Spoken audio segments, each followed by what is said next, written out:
If anything, it brings them closer to it.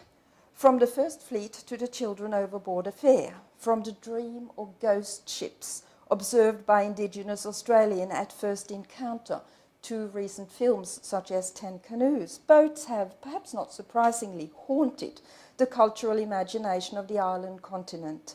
And stories about boats have traced the history of the nation from far-flung colony to independence, and from European outposts to precarious relations with its closer neighbours to the north. Both stories tell of the personal and national past. They negotiate between past and present. They serve to illustrate cultural conflict as successive waves of immigrants encountered established populations. And they highlight questions of identity, personal, cultural, national, in the evolving narrative around continuity and change, which characterizes the nation's brief history. Both stories change over time, from tales of convict ships to those of free settlers, from 10-pound POMs to post-World War II European migrants to Asian and Middle Eastern asylum seekers. It is not only migrant writers, by the way, who have made the plight of boat people the subject of their writing in recent years. Thomas Keneally, Eva Salis, Maurice Gleitzman, Robert Drew, Libby Gleeson are only some of the better-known Australian writers who have recreated stories of boat refugees in their fiction. The fact that the attraction of boats to the cultural imagination seems little diminished in the era of jet travel and continent hopping suggests that the web of cultural meaning which has grown up around them has acquired a life of its own. It is not one we need to have been seasick to appreciate. However, this is not primarily a paper about boats, nor is it specifically about the past. It is a paper where I'm trying to work out my ideas about Asian Australian writing, contemporary Asian Australian writing, its variety, its characteristics, and its place in the wider cultural category we call Australian literature. In the abstract of this paper, I offered a bold generalization that I will somehow need to justify, that a profound ambivalence about the past and about identity is a common characteristic of much recent Asian Australian writing. It is perhaps also, I speculate, the characteristic that marks this writing as specifically Australian. It is this ambivalence I have gestured to in the boat stories of Alice Pung, Brian Castro, and Nam Lee, and I will return to these and other writers. At this stage, however, I'd like to step back a little to consider the context in which the relatively recent but growing body of writing I refer to as Asian Australian has evolved, and which I think have contributed to its distinctiveness as well as to its affinities with other writing and writers. I think that is where I have another.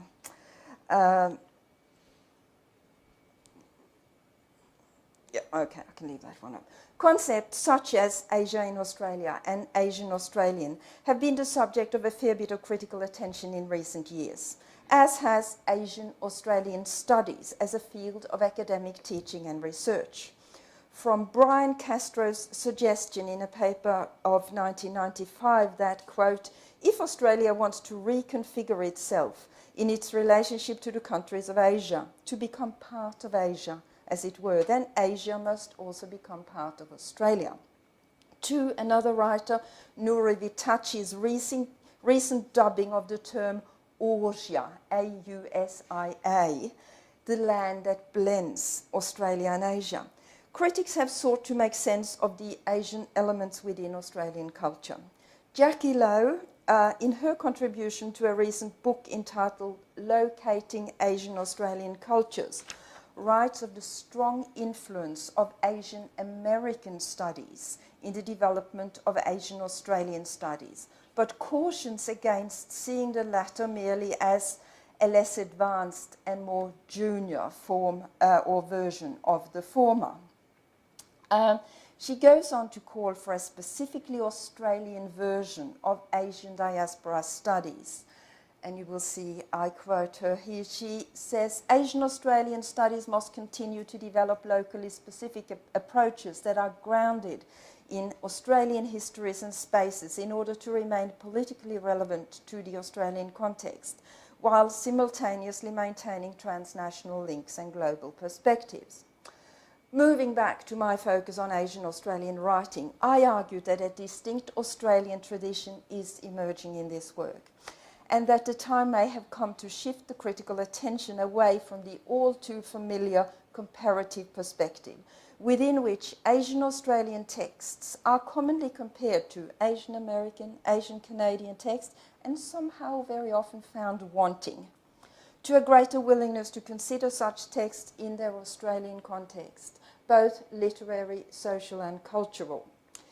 It is in the intersection between personal, national and literary histories, I argue, that we may find the clues to its most distinctive and most distinctively Australian features. The personal history from which Asian Australian writers draw their inspiration and subject matter often includes what I have rather reductively labelled boat stories, by which I mean the frequently traumatic experience of upheaval, conflict and hardship which accompany the prelude to migration, the migrant passage itself, and a difficult process of integrating in a new and very different environment. These stories vary enormously, reflecting the fact that migrant Asian populations in Australia are more diverse than those of most immigrant nations and have arrived in very different circumstances. Quite obviously, a business migrant from Hong Kong, a professional from India and a refugee from Vietnam will have very different stories to tell. There are also generational differences. As we are now seeing the emergence of a generation of writers either born in Australia or who arrived in Australia as young children, what is often referred to as the 1.5 generation, their personal experience will be vastly different from that of their parents.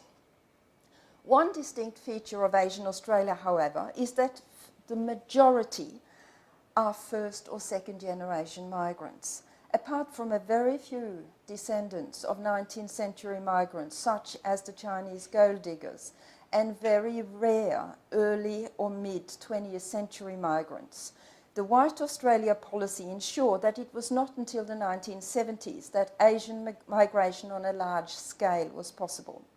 The consequence of this is that recent migrants outnumber the more established groups, a fact that in turn has a distinct impact on their literature. And if I might just pause to say, one of the consequences is that a lot of these writers don't write in English, they write in their own language of origin. And that, by the way, is my next project, and teamwork. But I'll talk about that some other time. Okay, I want to move away from personal history, however, to reflect on some of the wider cultural contexts in which this writing was produced, both Australian and international. In particular, I want to focus on recent literary history. Ethnic minority writing, or multicultural writing as it is generally called, has been a contested category in Australia throughout its relatively short history.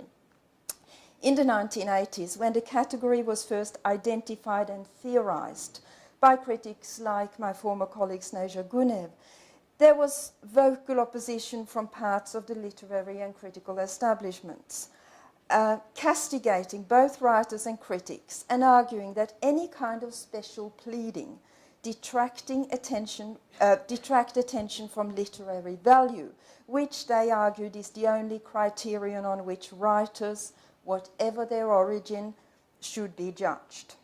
The initial debate came to a head in 1991 with the publication of Robert Desai's article, Nice Work If You Can Get It, in the Australian Book Review, in which he argued that the reason minority writers were neglected in Australia had nothing to do with their background or marginality, but it simply reflected the fact that their writing wasn't very good.